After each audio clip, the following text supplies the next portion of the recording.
Asia কাপে বাংলাদেশের গ্রুপে অবস্থান করছে শ্রীলঙ্কা। স্বাভাবিকভাবেই তাই গ্রুপের বাকি দুই দলের দিকে নজর রাখতে হচ্ছে বাংলাদেশকে। এই মুহূর্তে এই তিন দলের যে পরিস্থিতি সেটা বাংলাদেশের জন্য স্বস্তির কারণ।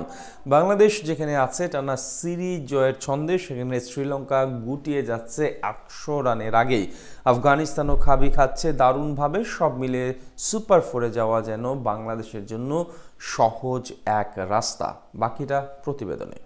একের পর এক সিরিজ জিতেই চলেছে বাংলাদেশ। মুদ্রার এপিঠে যেন স্বস্তি টাইগারদের মাঝে। শ্রীলঙ্কা হতে পাকিস্তান, এরপর দুর্বল নেদারল্যান্ডস, কেউই মুক্তি পায়নি বাঘের থাবা হতে। সবাইকে হারিয়ে বাংলাদেশ এখন স্বপ্ন বুনছে এশিয়া কাপের শিরোপা জয়ের জন্যে। যদিও তার আগে পাড়ি দিতে হবে গ্রুপ পর্ব, যেখানে বাংলাদেশের জন্য মাথা ব্যথার কারণ আফগানিস্তান ও শ্রীলঙ্কা। তবুও বর্তমান ফর্মটাই বড় শক্তি টাইগারদের জন্য। মুদ্রার এপিঠে যেখানে বাংলাদেশ ছুটছে জয় থেকে জয়ে, ও পিঠে সেখানে আফগানিস্তান আর শ্রীলঙ্কা দুশ্চিন্তায়, যা নিঃসন্দেহে বাংলাদেশকে দিচ্ছে বাড়তি সুবিধা। বাংলাদেশের জন্য যেন দুটোই উইন উইন সিচুয়েশন।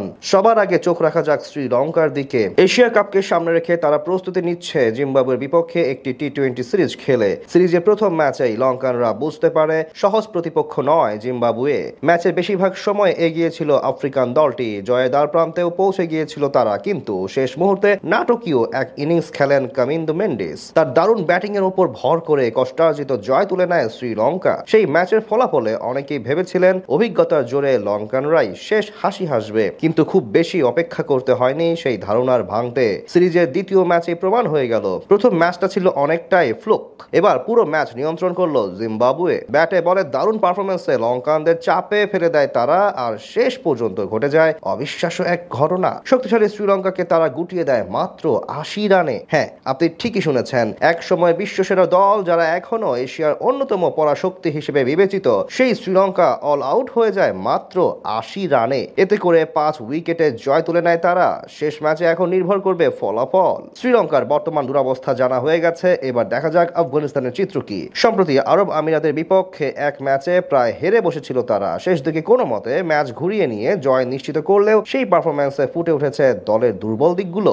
ব্যাটিং ও বোলিং দুটো বিভাগেই ছন্দপতন চোখে পড়েছে স্পষ্টভাবে। সামনে তাদের অপেক্ষা ত্রিদেশীয় সিরিজের ফাইনাল, যেখানে প্রতিপক্ষ শক্তিশালী পাকিস্তান। যদি সেই ফাইনালে হেরে বসে, তবে কেবল শিরোপাই হাতছাড়া হবে না, দলের মনোবলও ভেঙে পড়বে আরো বেশি, যা এশিয়া কাপের আগে তাদের জন্য হতে পারে বড় দুশ্চিন্তার কারণ। যেহেতু এই দুই দলের সাথেই খেলা বাংলাদেশের, অন্যদিকে টাইগাররাও আছে দারুণ ছন্দে, তাই সবকিছুর পর আশা করা যেতেই পারে দুই দলকে টপকে সবার আগে সুপার ফোরের টিকিট নিশ্চিত করবে বাংলাদেশ। অন্তত দুই দলের সাম্প্রতিক পারফরমেন্সের কারণে সুপার ফোর অনেকটাই নিশ্চিত। এখন বাকি শুধু পারফর্ম করা। তবে কি এবার বাংলাদেশ পারবে সুপার ফোরে যেতে? 2022 সালে টি-20 ফরম্যাটে কিন্তু গ্রুপ পর্বেই বিদায় নিতে হয়েছিল টাইগারদের।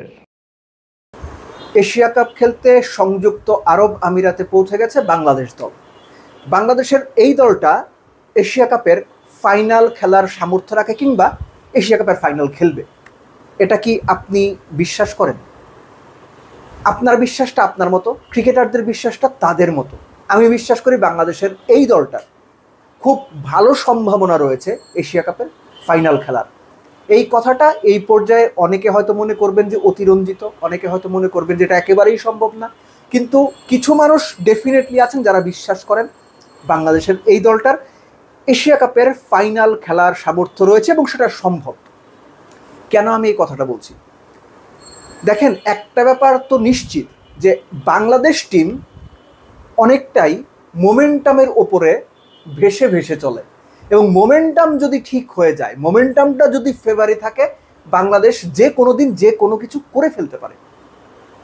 এখনকার বাংলাদেশ টি-20 দলের মোমেন্টাম যদি আপনি চিন্তা করেন, নেদারল্যান্ডসকে হারালো, যেটা আমি মোটেও খুব বড় অর্জন মনে করি না, বাট স্টিল সিরিজ জিতেছে। পাকিস্তানকে হারিয়েছে, সেটা মিরপুরের বাজে উইকেটে, যেটা সমালোচনা আমি বরাবর করেছি। কিন্তু এই বাংলাদেশ দলটাই শ্রীলঙ্কাতে তাদের মাটিতে হারিয়ে এসেছে। এই বাংলাদেশ দলটাই ওয়েস্ট ইন্ডিজে টি-20 সিরিজ জিতেছে। অর্থাৎ মোমেন্টামটা যদি বাংলাদেশের ফরে থাকে, ওই যে আমরা বলি না যে খেলা উঠে গেছে, তো বাংলাদেশে যদি আসলে খেলা উঠে যায় এবং মোমেন্টামটা যদি বাংলাদেশ ক্রিকেট টিমের মধ্যে কনফিডেন্স বাড়িয়ে দিতে পারে, বিশ্বাস জাগিয়ে তুলতে পারে, বাংলাদেশ যে কোনো কিছু করে ফেলতে পারে। কিন্তু সমস্যাটা হচ্ছে বাংলাদেশ টিমের এই মোমেন্টামটা লম্বা সময় ক্যারি করে না।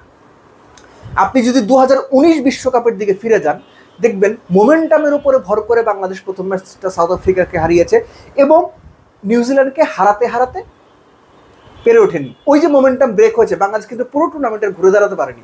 সো বাংলাদেশ টিমের মোমেন্টাম দরকার, সেই মোমেন্টামটা এখন এই মুহূর্তে বাংলাদেশের ফেভারে। যদি হংকংয়ের বিপক্ষে গ্রুপের সবাই জিতবে এটা আমি ধরেও নেই, আফগানিস্তান শ্রীলঙ্কা এই দুই টিমের কোনোটাই বাংলাদেশের চাইতে এই মুহূর্তে আহামরি অনেক বড় অনেক ভালো দল, এইটা ভাই আমি বিশ্বাস করি না।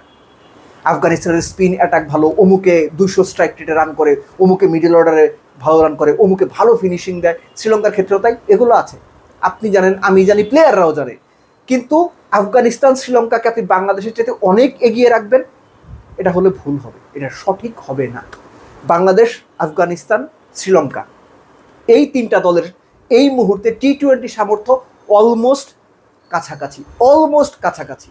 সো বাংলাদেশ শ্রীলঙ্কা এবং আফগানিস্তানকে হারিয়ে গ্রুপ থেকে টপ হয়ে সুপার 4-এ যাবে না, এই নিশ্চয়তা আপনি দিতে পারবে না, বরং হওয়ারই খুব ভালো সম্ভাবনা রয়েছে। আমরা চিন্তা করছি বা বাংলাদেশ টিম কি করবে না করবে, শ্রীলঙ্কা আছে, আফগানিস্তান আছে, ভুলে যাচ্ছেন তাদের মাথায়ও একই চিন্তা। কেননা এই শ্রীলঙ্কা টিমটাকে বাংলাদেশ শ্রীলঙ্কার মাটিতে হারিয়ে এসেছে। বাকি থাকবে অন্য গ্রুপ থেকে, আমি ধরেই নিচ্ছি পাকিস্তান আর ইন্ডিয়া আসবে।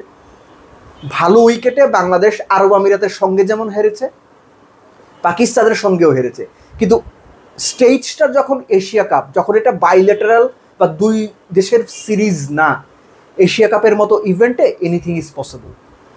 এবং বাংলাদেশ সুপার 4-এ গেলে তখন সেখানে আরেকটা দল তার গ্রুপ থেকে যারা যাবে তাদেরকে বাংলাদেশ ঠিকঠাক মতো দেখে নেবে, এটা আপনি মোটামুটি নিশ্চিত থাকতে পারেন।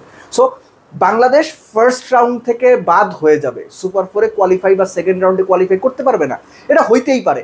কিন্তু বাংলাদেশ যদি ফাইনাল খেলে ফেলে সেটা কোনোভাবেই ফ্লুক হবে না।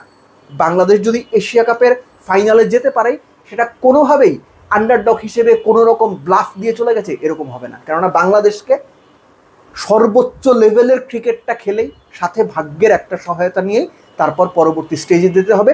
যে মোমেন্টামটা দরকার, যে ফ্লোটা দরকার, যে অনগোয়িং অনটোজ ব্যাপারটা দরকার বাংলাদেশ টিমের মধ্যে, এই ব্যাপারটা এখন এই মুহূর্তে রয়েছে। এর সাথে ছোট করে অ্যাড করতে চাই, বরাবরই আমরা ব্যাটিং নিয়ে আলোচনা করি যে আমাদের ব্যাটসম্যানরা টপ অর্ডার রান পাচ্ছে না, মিডল অর্ডার এই করতে পারছে না, ওই করতে পারছে না, এগুলো আছে, এগুলো সত্যি। একই সঙ্গে বড় টুর্নামেন্টে কিংবা আইসিসি ইভেন্টগুলোতে বাংলাদেশের বোলারদেরও অনেক বড় দায়িত্ব রয়েছে, স্পেশালি সংযুক্ত আরব আমিরাতের কন্ডিশনে। কেননা আপনি এক্সপেক্ট করবেন না খুব ভালো ব্যাটিং ফ্রেন্ডলি উইকেটেও বাংলাদেশ 250 করে ফেলবে। বাংলাদেশ যদি খুব ভালো ব্যাটিং কন্ডিশনে 180, 190 করতে পারে কিংবা 180ও করতে পারে, বোলারদের ওই রান ডিফেন্ড করতে হবে। আনফর্চুনেটলি ভালো উইকেটে বাংলাদেশের বোলাররা বেশিরভাগ সময় রান ডিফেন্ড করতে পারেন না। ভালো উইকেটে বাংলাদেশের বোলাররা বেশিরভাগ সময় দেদারসে রান দেন, উইকেট তুলতে পারে না। বাংলাদেশ যতটা ব্যাটসম্যানদের জন্য ম্যাচ হারে ততটাই বোলারদের জন্য ম্যাচ হারে, কিন্তু বোলারদের পারফরমেন্সটা খুব বেশি আলোচনায় আসে না।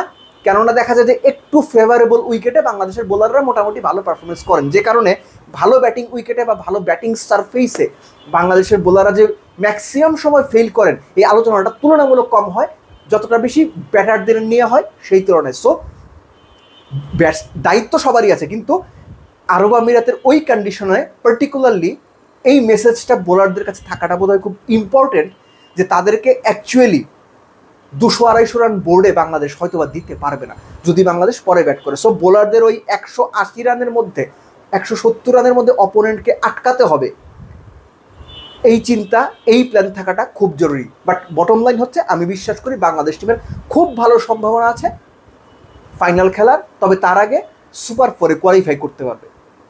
বাংলাদেশ সুপার 4-এ যদি ভালো একটা মার্জিন নিয়ে, মানে বেস্ট পসিবল ওয়েতে 3টা ম্যাচ জিতেই কোয়ালিফাই করতে পারে, সেটা বাংলাদেশকে ফাইনালের জন্য সত্যিকার অর্থে ফেভারিটের তকমা স্টিকারের মতো সাটিয়ে দেবে।